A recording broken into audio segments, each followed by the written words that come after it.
La leçon G porte sur les observateurs d'état. Alors le filtre de Kalman peut être vu comme un observateur d'état euh, dans le cas où les systèmes sont linéaires avec un bruit gaussien, euh, blanc indépendant. Bon, en général, lorsqu'on a affaire à des systèmes plus généraux, comme c'est le cas en robotique, on a en effet une équation d'état, une équation d'évolution, x point égale f de x u, et une équation d'observation, y égale g de x. Et dans un contexte de contrôle, souvent on procède en deux étapes.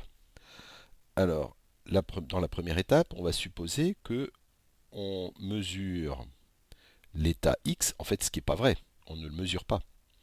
Et on va faire un régulateur, ici, un régulateur qui va nous calculer la commande U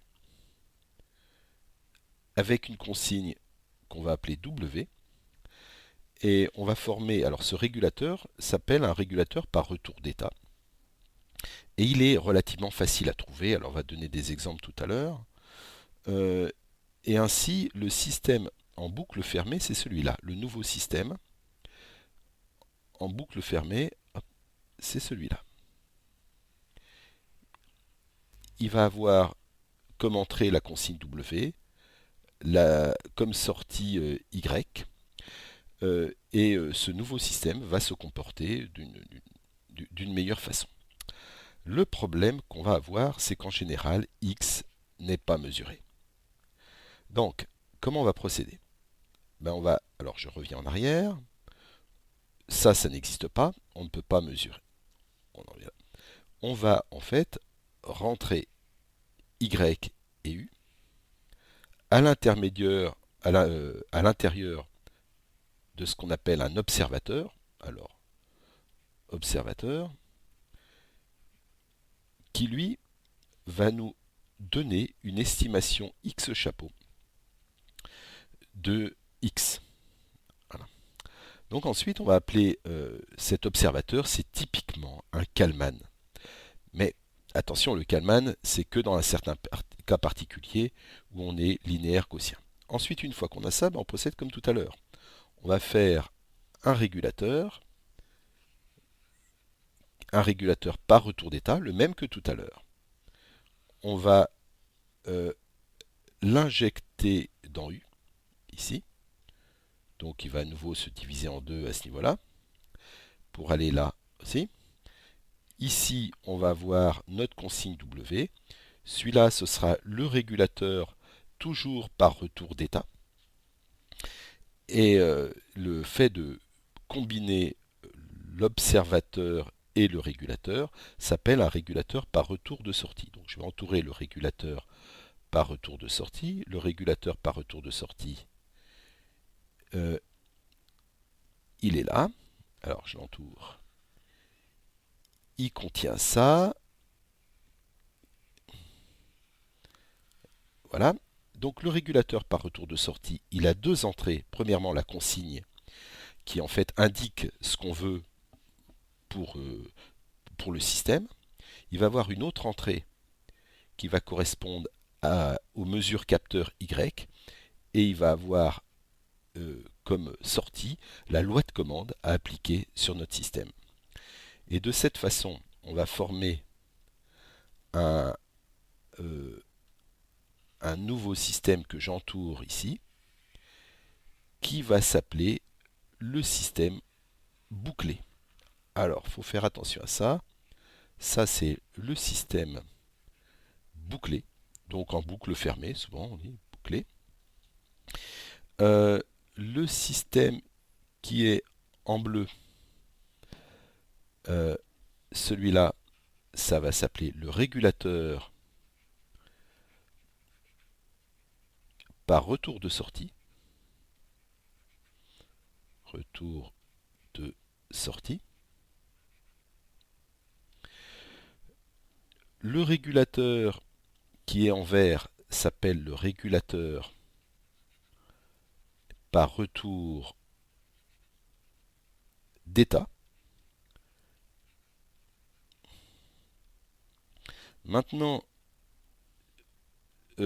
X chapeau s'appelle l'état estimé. Estimé. Ici, on a l'observateur d'état. Et ici, le système initial. Donc en ce qui concerne le passage du discret au continu, enfin plutôt du continu au discret, on va s'intéresser au filtre de Kalman-Bussy. Alors le filtre de Kalman-Bussy, ça peut être vu comme une extension du filtre de Kalman au cas continu. Donc on considère un système qui est décrit par x point alors qui est linéaire, a qui dépend du temps. On va avoir ici x qui dépend du temps. Donc celui-là aussi on pourrait dire qu'il dépend du temps. Plus une entrée, u qui dépend du temps. Donc là maintenant on a une équation différentielle et non plus une équation de récurrence comme on avait tout à l'heure. Plus un bruit qui dépend aussi du temps, qui lui va être blanc et gaussien. Alors attention à la situation d'un bruit blanc gaussien en continu. Il a une puissance infinie. On ne va pas trop rentrer là-dedans, mais je vais quand même essayer de l'expliquer. Brièvement, alors juste une fois que j'ai écrit ces équations, et puis on a une sortie, y qui dépend du temps, qui est égal à c qui dépend du temps, x t plus un bruit bêta qui dépend du temps. Alors, ce système, ça va être un système pour lequel on a une sortie y de t, et on veut faire une entrée u de t qu'on connaît. Et on veut faire un observateur θ, mais continu. C'est-à-dire que à partir de u et de y qui dépendent tous les deux du temps, on va fabriquer un observateur qui de façon continue va nous sortir x chapeau qui dépend du temps et en même temps une matrice de covariance qui va dépendre du temps. Alors attention, ici on n'a plus des k plus 1 qui dépendent de k, c'est plus ça du tout, on n'a plus d'équation de récurrence, on va avoir des équations différentielles du type x chapeau point t égale gamma point t égale, donc des équations différentielles et non plus des équations de récurrence. Donc on va voir comment on procède, et pour cela, on va... Ah oui, je devais expliquer aussi cette notion de bruit blanc à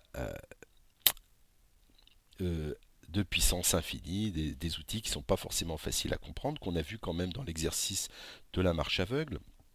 Alors pour bien le comprendre, c'est si jamais je prends une particule, alors c'est toujours l'exemple du mouvement brownien, je prends une particule, et sur cette particule, je peux exercer une force. Alors, cette force, elle est constante, et puis toutes les secondes, je change cette force. Alors ça, c'est la force. Donc, si toutes les secondes, je change la force, voilà ce qui va se passer. Elle va aller tout droit, elle va accélérer, et puis après, je tire au hasard la force, puis elle va changer. Donc, ça va modifier sa trajectoire, voilà, qu'une certaine vitesse. Avec son inertie, je vais modifier la force. Par exemple, je la mets de ce côté-là. Donc, avec son inertie, elle va continuer. Et puis ensuite, une autre force, par exemple là-bas, bon, ça va décrire, on se rend bien compte, une trajectoire aléatoire. Bon, si au lieu de changer toutes les secondes, je change toutes les dixièmes de seconde, ben, la trajectoire, elle va être beaucoup plus petite. C'est-à-dire au bout de 1 minute, je vais faire ça, alors qu'avant, dans le cas où je changeais toutes les secondes, au bout d'1 minute, j'étais déjà très loin. Et puis si maintenant je le fais tous les centièmes de seconde, pour la même force, par exemple autour de 1 newton, eh ben, je vais tourner autour du point 0, et puis à la fin, ma particule va vibrer, ou voire même, elle ne va plus bouger. C'est-à-dire que pour avoir une influence, il faut que la puissance du bruit, alors la force peut être vue comme un bruit ici, un bruit aléatoire, tende vers l'infini pour que l'influence sur la trajectoire soit la même. C'est pour ça qu'ici, d'un point de vue mathématique, le bruit blanc, c'est quelque chose d'aléatoire, c'est un bruit blanc aléatoire. Si je voulais le dessiner dans le temps, alors, comme tout à l'heure, je disais ma force, si elle change toutes les secondes, alors si je voulais le dessiner dans le temps, ce ne serait pas facile un bruit blanc. Alors, je vais essayer quand même de le dessiner. Alors, donc, ce serait des choses. Alors, un bruit blanc, c'est par exemple une croix, alors sachant que voilà, ça c'est un bruit gaussien, bon, des fois positif, deux fois négatif. En tout cas, il n'y a aucune corrélation entre l'instant K et l'instant K plus 1. Ça, c'est en discret.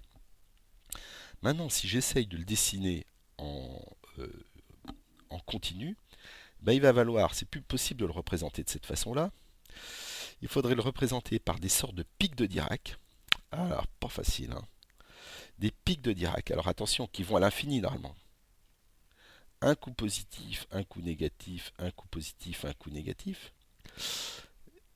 Et la puissance d'un bruit blanc, pour qu'il ait une influence sur ma particule, devra être de puissance infinie, c'est-à-dire je dois aller à l'infini, et entre l'instant t et l'instant t plus dt, il n'y a aucune corrélation. Donc attention, c'est un outil mathématique qui est complexe, et je ne vais pas trop en parler ici. Donc attention à cet objet-là, et cet objet-là aussi, hein, bien sûr. Donc je vais en revenir à bon, ce que je connais. Je vais donc partir d'un fil de Kalman classique, que voilà. Ce fil de Kalman classique, il a été conçu pour des systèmes discrets. Bon, je vais partir de ça. Donc c'était xk plus 1 est égal à ak xk plus uk plus alpha k. Donc ça, je le maîtrisais très bien. Yk égale ck xk plus bêta uk plus bêta k. Ce système-là, c'était un système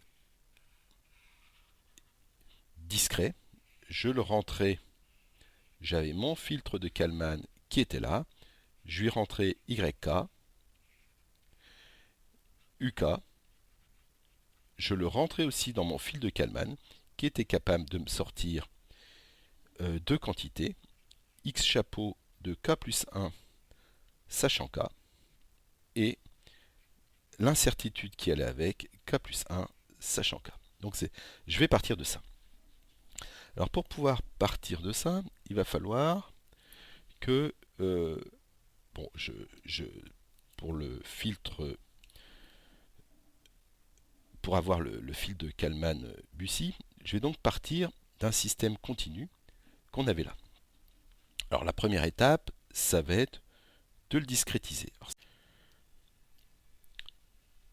une des difficultés que l'on a lorsqu'on essaye de discrétiser des équations différentielles faisant intervenir des signaux aléatoires de puissance infinie, comme c'est le cas ici, c'est qu'on a des infiniment petits, des infiniment grands, et on ne peut pas les noter facilement en faisant intervenir les éléments différentiels comme d sur dt, qui est le pas d'échantillonnage et qui lui est un infiniment petit. Donc pour se comparer, on distingue les infiniment petits d'ordre 1, alors c'est O grand O de dt, ça va être les petites quantités. Alors par exemple, vous avez dt, vous avez les grands taux de 1, alors qui sont des nombres ou des quantités physiques.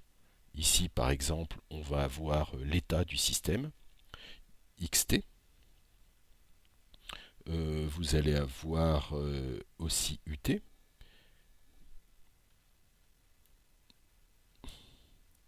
at, etc.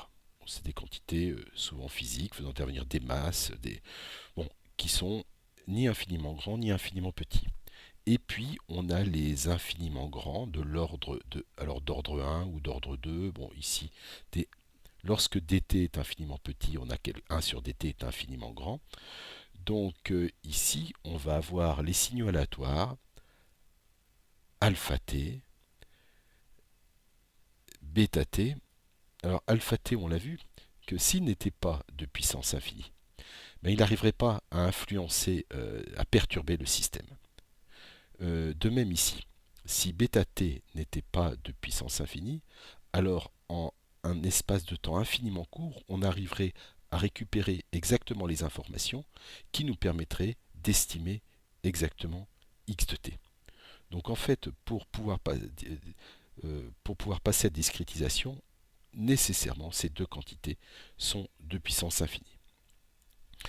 Alors, je vais faire ces distinctions-là et on va commencer la discrétisation. Alors là, pour la discrétisation, avec les dérivés, c'est un petit peu délicat, donc je vais considérer, euh, je vais essayer de prédire ce qui se passe à l'instant t, x à l'instant t plus dt. Or, tout d'abord, je sais que c'est x à l'instant t, plus, alors classiquement, on écrirait la formule de l'air, dt fois x point, mais ici, je vais le mettre sous formulation intégrale, plus intégrale entre t et dt de x point de, bon, x point de taux, des taux.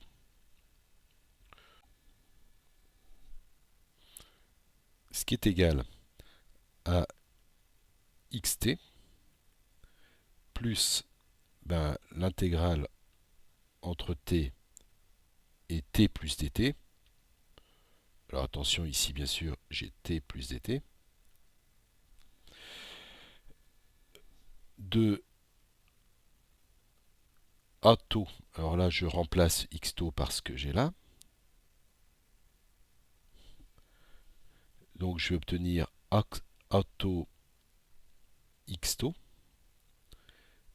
plus u taux plus alpha taux, le tout fois t taux.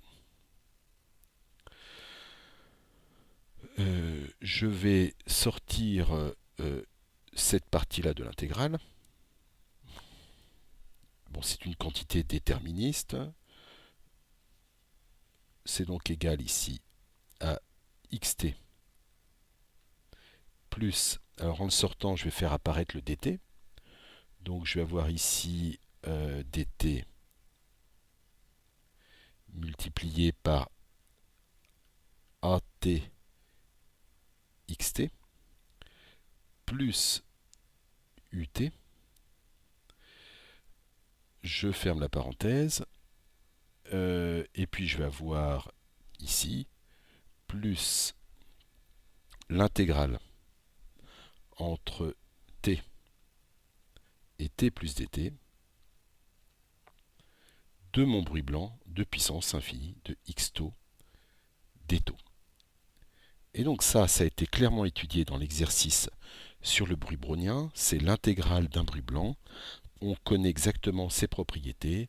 Notamment, on sait que lorsque ce bruit blanc gaussien, avec une matrice de covariance constante, on va avoir une évolution de la matrice de covariance qui est linéaire. Enfin, il y a un ensemble de choses qui ont été étudiées. Alors, je vais donc pouvoir obtenir la discrétisation suivante. Cette quantité-là va jouer le rôle de xk plus 1.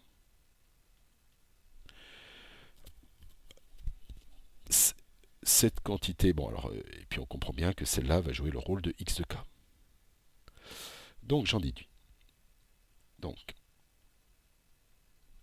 je vais avoir le x de t plus dt égal, alors je vais essayer de tout mettre sous une forme, une matrice fois xt, et cette matrice, bien évidemment, ça va être l'identité, plus, alors l'identité parce qu'elle apparaît ici, plus dt fois at. C'est le même at que celui qu'on a là. Plus dt ut. Plus, alors je le recopie, l'intégrale entre t et t plus dt de alpha taux d taux. Et en ce qui concerne, alors là, ce qui concerne l'équation d'observation, elle ne change pas trop puisque c'est une équation algébrique, pas une équation différentielle, donc on va avoir yt est égal à c t xt plus bêta t. Alors, ici, on retrouve xk plus 1.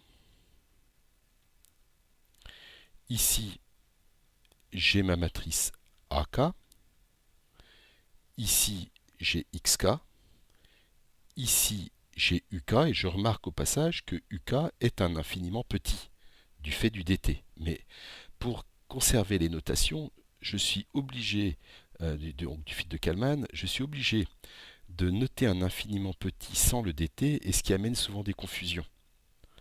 Donc c'est pour ça que je vais le rajouter dans ma table tout à l'heure où je distingue les infiniment petits des infiniment grands. Et cette quantité-là, c'est un alpha k. Alors attention, une chose qui peut sembler étrange, mais je rappelle que pour avoir un bruit blanc, je suis significatif, enfin un brownien, je suis obligé ici d'avoir quelque chose qui a une puissance infinie. Donc si on veut, cette quantité-là, c'est un grand taux de 1 sur dt. C'est un infiniment grand. Et pourtant, l'intégrale entre t et t plus t, c'est-à-dire alpha k, lui est un infiniment petit. Lorsque dt est petit, c'est un O de dt. En effet, si ce n'était pas le cas, pour un temps d'échantillonnage très fin, on pourrait avoir un saut entre x de t, t plus dt et x à l'instant t. Donc bien évidemment, il est logique que celui-là ait une puissance presque nulle, donc un ordre infiniment petit, bien que à l'intérieur de l'intégrale, j'ai un infiniment grand. Ce qui pose souvent des confusions, puisque on confond souvent le alpha k avec le alpha t. Enfin ici, je me retrouve avec ck, xk. Ici, le bêta k. Bon, ici, ça n'a pas changé grand-chose. Et ici, le yk. Donc, je suis complètement dans un contexte où je peux utiliser le filtre de Kalman. Donc, je rappelle que on va avoir alpha t qui lui va être un. Alors, c'est un infiniment grand, donc 1 sur dt. Et donc, on va souvent noter sa matrice de covariance. Enfin, on pourra noter gamma alpha t, qui lui sera égal à quelque chose du type 1 sur dt, multiplié par gamma alpha. Alors, gamma alpha, bon, c'est une quantité qui est constante, mais le 1 sur dt est juste là pour dire attention, lorsque dt devient un infiniment petit, celui-là devient infiniment grand. Et c'est pareil pour bêta. Je vais avoir un gamma bêta t qui va être égal à 1 sur dt, bon, fois gamma bêta. Donc c'est pour rappeler cette dépendance en 1 sur dt de cette matrice. Alors, une chose aussi qu'on doit rappeler, c'est que alors, cette quantité-là, alpha k, on l'a étudiée dans le moment brownien, dans l'exercice sur le brownien. On va voir la puissance gamma alpha k, cette matrice de covariance, qui évolue de façon,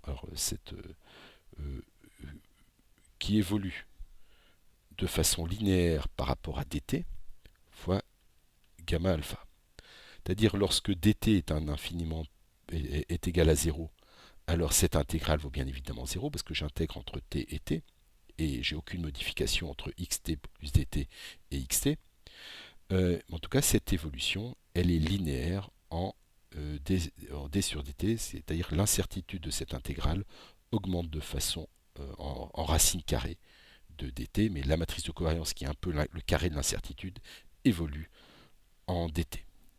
Donc voilà, donc je voulais juste peut-être rappeler ici, dans ma table qui est là, je voudrais rajouter dans les infiniment petits le uk, contrairement à ut.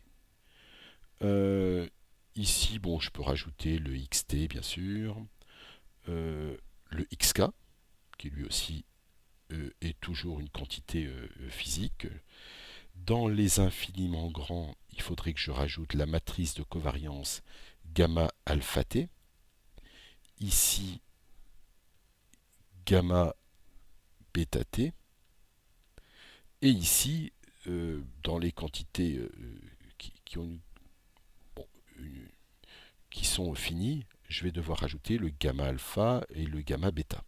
Donc attention, dans mes algorithmes, j'aimerais bien me retrouver avec des quantités de ce type-là. Je veux éviter d'avoir des infiniment petits et des infiniment grands, de façon à pouvoir calculer raisonnablement sur l'ordinateur.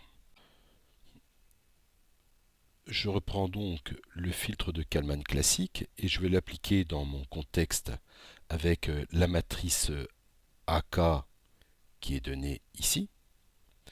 Je vais avoir UK qui est donné ici, dont a besoin mon fil de Kalman ici. Voilà, pareil pour AK. Le alpha K, alors pour le alpha K, il est donné là, il n'est pas directement utilisé par le fil de Kalman, mais il y a sa matrice de covariance. Sa matrice de covariance, ça va être, elle est donnée ici, c'est-à-dire gamma alpha, c'est dt fois gamma alpha. Donc attention à ne pas confondre sur celui-là qui est de puissance infinie. Attention. Je vais appeler, alors qu'est-ce qui manque? Il manque le chapeau, x chapeau de k sachant k-1. Alors, celui-là, je vais l'appeler x chapeau t. C'est l'estimateur de mon fil de Kalman. Donc mon fil de Kalman, il a pour objectif de me sortir comme quantité x chapeau donc de k sachant k-1 classiquement. Donc ici, ce sera du x chapeau t. Et puis aussi, il va me sortir le gamma de k sachant k-1 dans un contexte discret. Donc ici, je vais remplacer toutes ces quantités discrètes par du continu. Pour ne pas confondre avec le x chapeau k sachant k, alors comme celui qui intervient ici, celui-là, l'élément continu associé, je vais l'appeler x rond t. Pareil, gamma de k sachant k, je vais l'appeler gamma rond qui va dépendre du temps t. Et de cette façon-là, je vais aboutir à... alors, oui, j'ai oublié le gamma de k sachant k-1, que lui je vais appeler gamma t. Et si je remplace tous ces éléments par leur équivalent continu, j'arrive à ce filtre qui est là. Donc ce filtre qui est là, qui lui va être capable de me sortir x chapeau t et gamma t. Le problème de ce filtre, c'est qu'il manipule des infiniment grands et des infiniment petits, donc c'est pas facile pour l'implémentation. Donc avec le UT en entrée. Et il va falloir que je simplifie ça. Alors, tout d'abord, la quantité qui est là, c'est un... Alors, du fait du 1 sur dt, que cette quantité, c'est un O de 1. Ça, c'est un O de 1. Donc, cette quantité-là, c'est un O de 1 sur dt, donc un infiniment grand. Donc, je peux simplifier et simplifier cette quantité-là, qui, elle, est en O de 1. Ce qui signifie que St, donc St, lui, est un infiniment grand. C'est un O de 1 sur dt. Donc son inverse, qui est utilisé ici, St-1, c'est un O de dt. C'est un infiniment petit. Pour avoir le St-1 qui est là, ben, il suffit que j'inverse cette quantité-là. Et donc ici, je vais avoir pour le gain de Kalman, c'est égal à dt. Alors l'inverse de ça, c'est dt fois gamma bêta moins 1. Donc je me retrouvais avec le dt fois gamma t, ct transpose s transpose moins 1. De la même façon, alors, je vais essayer de simplifier ces équations en remplaçant le y tilde qui est là et là. Je vais injecter cette quantité qui est là. Je le mets là. Ensuite, le x rond qui est là, je le retrouve ici. Donc cette quantité qui est là, je vais le substituer à x rond. Et de la même façon, le gamma rond qui est ici, je prends cette quantité-là que j'injecte ici. Donc je me retrouve avec trois équations qui disparaissent, enfin ces équations qui disparaissent, et si je me retrouve avec ici les équations suivantes. Alors, avec le filtre toujours, qui possède pour entrée UT, et pour sortie X chapeau T, et la matrice de covariance gamma T, qui vérifie presque des équations différentielles. Alors, pas encore obtenu des équations différentielles, mais euh, alors, je vais ici remplacer cette quantité-là. Ce sont tous des O de 1. Donc c'est des quantités physiques. Mais le gain de Kalman, lui, ne l'est pas. Donc en machine, ça peut poser des problèmes, le fait qu'il soit infiniment petit. On va donc prendre le dt, le faire passer au dénominateur. Donc ça revient à le supprimer ici. Ici, je divise par dt et je fais apparaître une nouvelle quantité qui est proche du gain de Kalman, mais que j'appelle KB, B comme Bussy. Donc, ici, je me retrouve avec, à la place du KT, je me retrouve avec un DT fois KB. Et de même ici. Voilà. Là, je réécris proprement ce que je viens d'écrire. Avec le gain KB qui intervient ici et là. Et je vais développer ces deux expressions. Donc en faisant développer ces deux expressions, j'obtiens ce qu'il y a sous l'accolade, avec un terme en dt au carré qui n'a pas été exprimé. En effet, cette quantité-là, qui est infiniment petit d'ordre 1, multipliée par cette quantité-là, il y a un dt qui apparaît deux fois et qui est mis sous la forme O de dt carré. Et alors celui-là, il est négligeable devant le dt. On voit bien que le terme d'ordre 1 correspond ici à I fois X chapeau de T, qui intervient aussi ici. Et donc cette quantité-là va se simplifier. Je fais la même chose en dessous, où je fais aussi apparaître un terme d'ordre 2 qui correspond, on a même probablement un terme d'ordre 3 aussi, parce qu'on a un AT fois cette quantité-là fois cette quantité-là. Les quantités d'ordre 2 et d'ordre 3, je les néglige, et je me retrouve après développement avec cette expression qui est là. Ensuite, je réécris ça sous euh, une façon un peu plus propre. Alors ce que j'ai fait ici, c'est que la quantité qui est... Alors ici, je vais faire apparaître une dérivée. Je prends le x chapeau t plus dt qui est là, et de même ici, je vais avoir le I fois x chapeau de t. Donc cette quantité-là, je vais pouvoir l'envoyer de l'autre côté, et ça va me faire un moins x chapeau de t. Et je vais diviser de chaque côté par dt, puisque je n'ai plus de terme à l'ordre 1. Il va me rester cette expression qu'on a, enfin le membre de droite qu'on le voit ici. Voilà.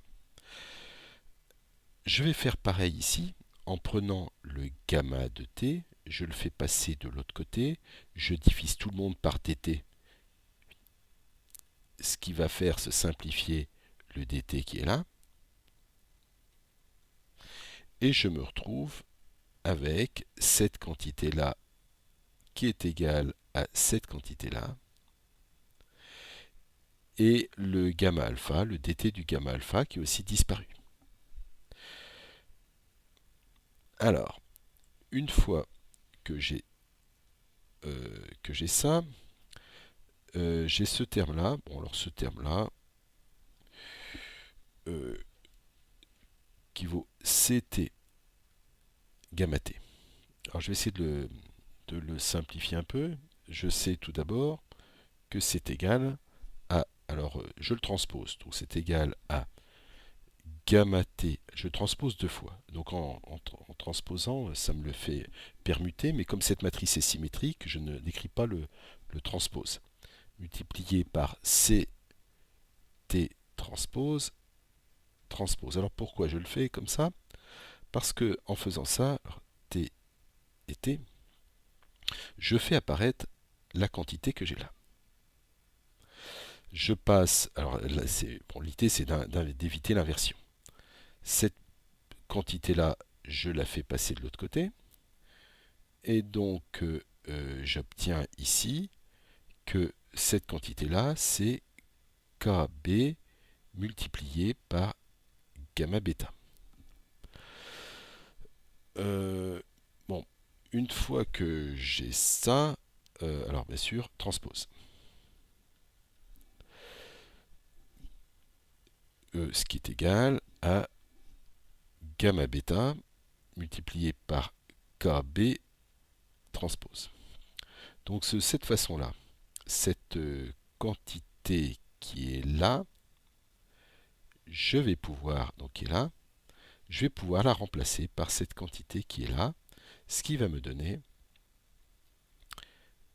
bon, l'expression qui est là, bon, qui est à peu près bon, la même que celle qu'on a vue précédemment. Elle n'a pas grand intérêt en plus, sauf que c'est sous cette forme qu'est donné le filtre de Kalman-Bussy. Alors pourquoi? Probablement parce qu'on a des opérations rapides pour faire cette multiplication, c'est-à-dire on essaye de préserver des matrices symétriques. Lorsqu'on fait lorsqu'on fait un produit sous cette forme-là, euh, on peut perdre peu à peu la symétrie de la matrice, alors qu'ici on a clairement fait apparaître une matrice clairement symétrique, donc on va avoir peut-être des produits de matrice plus stables, d'où l'intérêt de le mettre sous cette forme-là. Donc ici on a le filtre de Kalman-Bussy qui permet d'estimer, de retrouver l'état d'un système linéaire à bruit faisant intervenir des bruits blancs gaussiens. Et ça permet entre autres, c'était plus intéressant avant lorsqu'on n'avait pas accès à des ordinateurs, de pouvoir implémenter ces quantités-là, ce filtre qui est là, à l'aide d'intégrateurs, d'additionneurs, euh, d'additionneurs et d'amplificateurs. Donc c'est des circuits qu'on peut réaliser avec des ampli-op. Bon, ça correspond à des calculateurs analogiques, ça permet d'aller très rapidement sans avoir à échantillonner. Maintenant, avec la puissance des ordinateurs, c'est peut-être moins intéressant, sauf lorsqu'on a des fréquences très élevées. Extended Kalman Filter, ou le filtre de Kalman étendu, qu'on note souvent l'EKF. Alors, l'EKF, c'est une version linéarisée du filtre de Kalman. Donc, on lui rentre Y à l'instant K, U à l'instant K, et il nous sort une estimation que je pourrais appeler x chapeau de k plus 1 sachant k, comme le fil de Kalman, avec l'incertitude associée donnée par la matrice de covariance gamma k plus 1 sachant k. Donc là, on suppose qu'on a affaire à un système discret. Si jamais il est donné sous forme continue, on peut le discrétiser. Alors, pour la linéarisation, je vais commencer par la première équation. Pour linéariser, il faut avoir une idée de la position du vecteur d'état. Comme ça, je vais pouvoir approximer f par l'application tangente. Donc ici, je vais supposer que le kf connaît x chapeau, que je vais appeler x chapeau k. Bon, donc l'état est autour de ça, puis je vais avoir une approximation à l'ordre 1 de la fonction f. Donc dans ce cas-là, j'écris x k plus 1 à peu près égal, puisque c'est une linéarisation, à f de xk uk. Alors là, c'est une approximation, donc je prends x chapeau. Alors je décale un peu ça, voilà. Plus la dérivée partielle de f par rapport à x, donc par rapport au premier argument, de au point x chapeau k uk. Alors uk, je le connais exactement, j'ai pas besoin de, c'est pas comme l'état, donc je n'ai pas besoin de linéariser autour d'un point. Multiplié par xk moins x chapeau k. Donc voilà l'expression du plan tangence, une application linéaire en xk. En ce qui concerne la deuxième, alors je vais avoir yk. Alors je vais peut-être le décaler un peu pour qu'on le voit mieux, voilà. Yk, pareil, à peu près égal à g de x chapeau k plus, alors là j'ai qu'un seul argument, donc j'ai pas besoin d'utiliser la dérivée partielle, directement je peux écrire un d droit, dg de x chapeau k sur dx multiplié par xk moins x chapeau k. Alors rappelons que x chapeau k est connu, c'est une approximation. Alors maintenant je vais, xk est connu, u est connu, donc ça c'est une matrice que je connais et que je vais bien évidemment appeler AK. De même, cette matrice là je la connais et je vais l'appeler BK, CK. Voilà. Alors, par contre, j'ai toujours ces objets-là là, qui viennent m'embêter. Donc, il va falloir que je m'en débarrasse de la façon suivante. Alors, je vais passer ces éléments. Alors, les éléments qui sont là, comme celui-là et celui-là, je vais les placer de ce côté-là. De façon à avoir quelque chose du type ici, CK fois XK. Alors attention, je vais l'écrire un peu plus à droite pour me laisser un peu de place. Et ici, je veux du CK fois XK. De même ici, je veux, alors bon, je dispose à peu près mes calculs, je veux du AK fois XK pour pouvoir utiliser le fil de Kalman plus ce qui va correspondre à U. Donc ici, je vais avoir mon XK plus 1 égale, alors j'ai AK plus U que je suis censé connaître, mais cette quantité-là, je la connais, cette quantité-là, je la connais, donc ici, je vais avoir f de x chapeau k uk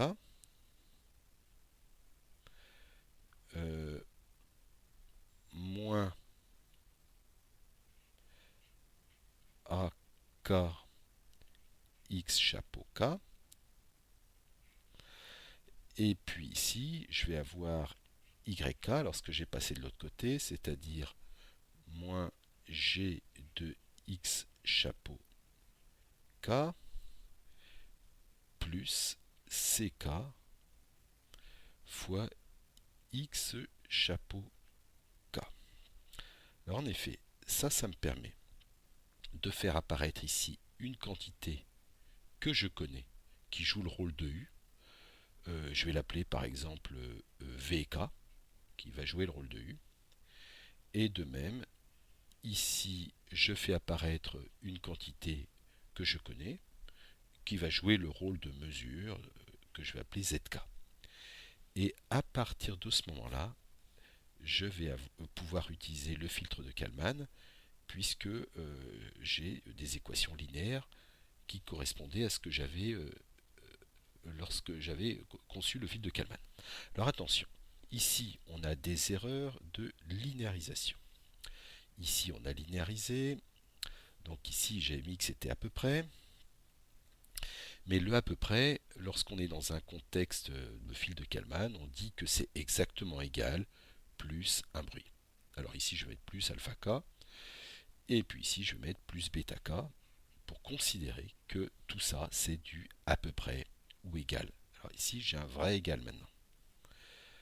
Voilà. Alors, le alpha k, le bêta k, on va supposer qu'ils sont gaussiens alors qu'ils n'ont aucune raison de l'être. En général, une erreur de linéarisation, c'est pas du tout gaussien, c'est même pas centré, enfin c'est et en plus c'est absolument pas blanc. Donc le fil de Kalman, l'approximation qu'on fait, elle est très approximative et elle engendre plein de problèmes sur le Kalman étendu. Mais que faire d'autre? C'est pour ça que le Kalman étendu est aussi souvent utilisé en pratique, c'est parce qu'on n'a pas grand chose d'autre à notre disposition. Je reprends donc mon filtre de Kalman et je vais remplacer le Y par un Z. Donc ici j'ai bien un Z tilde, donc celui qui est là. Ici je vais avoir Z. Bon, je vais réécrire cette ligne-là en disant que c'est YK, alors c'est ce qui est là, hein. Donc c'est YK moins G de X chapeau K. Alors X chapeau quoi? C'est X chapeau K, ça correspond à l'estimé que j'ai, donc ici pour l'état. Donc ça va être X de K, sachant K-1.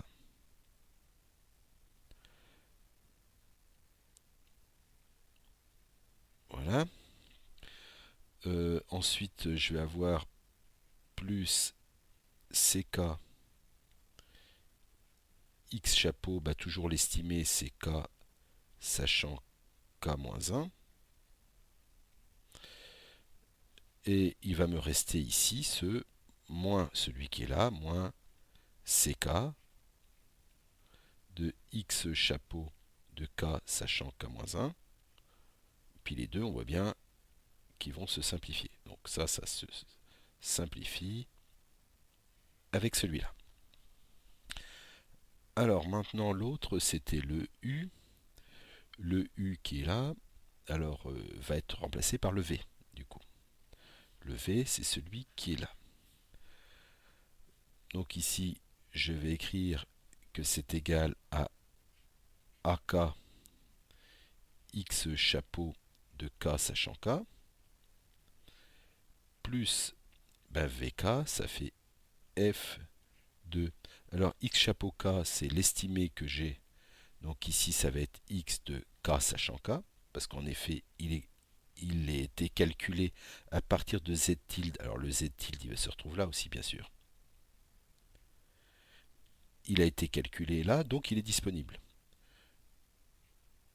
Et il est meilleur que le X chapeau de K sachant K-1. Donc ici je vais avoir ça, virgule UK.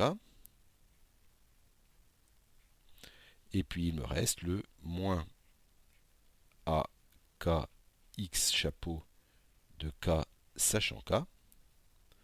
Donc celui qui est là, bien sûr, qui vient se simplifier avec celui-là. Alors une dernière chose qu'on peut rajouter, c'est bien évidemment les matrices A et C. Donc AK égale d rond F sur d rond X, X chapeau. Alors ce qui est ici, je vais mettre 2K sachant K-1, virgule K. Et pour la matrice CK, c'est CK égale DG sur DX de X chapeau de K sachant K-1.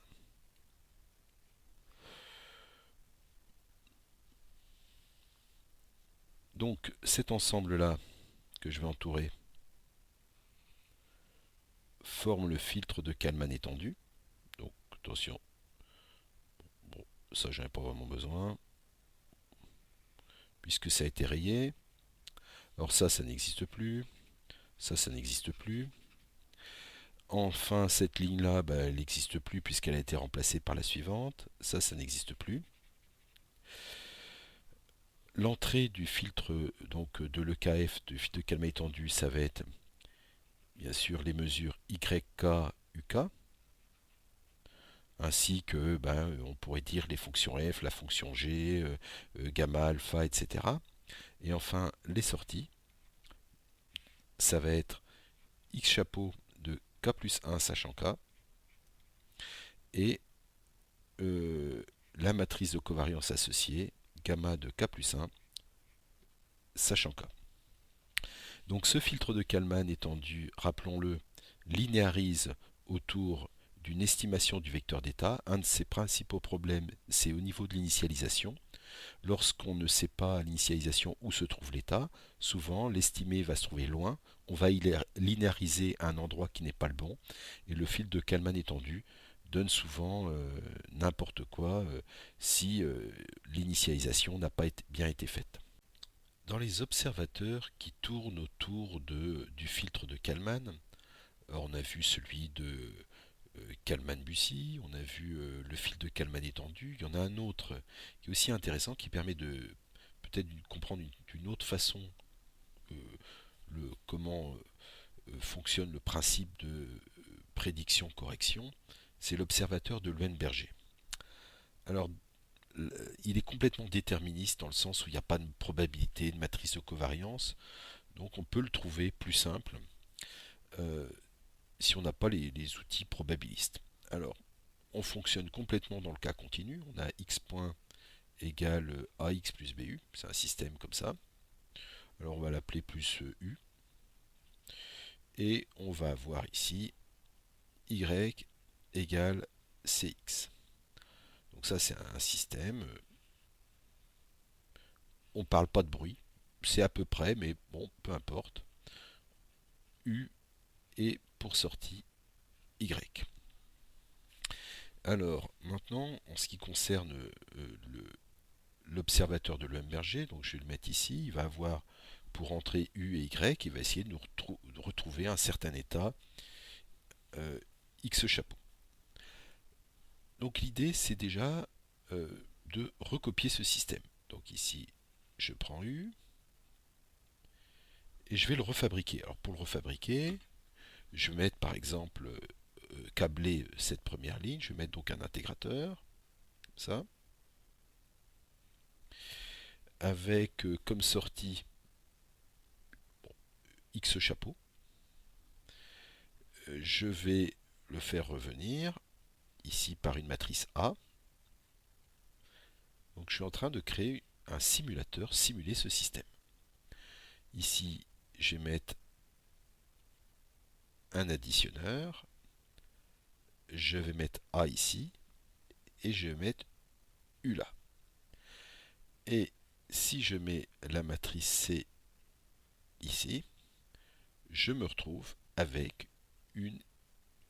un Y chapeau qui devrait normalement, puisque c'est les mêmes équations, ressembler à Y seulement la différence, c'est l'initialisation. Donc on comprend bien l'idée de recopier, c'est ce qu'on a vu pour la prédiction, le fait de recopier le système va nous donner déjà une première estimée. Maintenant, ça ne suffit pas, l'étape de correction, ça va être bien évidemment de comparer Y chapeau Y. Donc ça c'est ce que fait aussi le fil de Kalman. Donc je le fais revenir ici. Je vais mettre ici moins plus et je vais les comparer. Donc là je suis en train de fabriquer l'innovation. Alors ici je vais l'appeler Y tilde, cette innovation. Et je vais la faire revenir dans un gain que j'appelle moins L. Alors moins, parce que classiquement en automatique, lorsqu'on fait un retour, on l'appelle moins, mais on aurait pu l'appeler plus aussi. Pourquoi L? L comme Leuenberger. Et je vais venir modifier ici l'évolution de X chapeau. Donc ici, bien sûr, j'ai X chapeau point. Hop, voilà. Et donc c'est le. Ici, on a en vert l'étape de correction et en noir, c'est l'étape de prédiction. Alors maintenant, ce qu'on peut essayer de. Alors, qu'est-ce que l'observateur là-dedans? L'observateur, ou le filtre, si on préfère, ça va être tout ça. Il va avoir pour entrée U et Y. Il va avoir pour sortie, alors là, je vais pouvoir le sortir ici. Il va avoir pour sortie X chapeau. Mais attention, il n'y a pas cette notion de matrice de covariance. Mais il y a quand même cette notion de prédiction-correction. Alors maintenant, on va faire les calculs qui vont autour pour montrer que tout se passe bien, tout se passe pas trop mal, disons. Alors, on va faire une sorte d'erreur que je vais appeler epsilon, qui va être formée de x chapeau moins x, qui correspond à l'erreur entre l'état estimé x chapeau et l'état réel x dont je ne dispose pas normalement. Alors c'est ce que je vais faire. Je vais donc soustraire. Je vais bon, si vous voulez, je vais déjà prendre les équations d'état de ça. Et le vecteur d'état c'est x chapeau. Je réécris x chapeau point égale à x chapeau.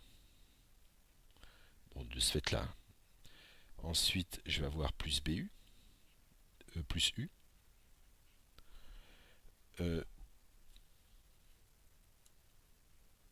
Ensuite, je vais avoir moins L fois CX chapeau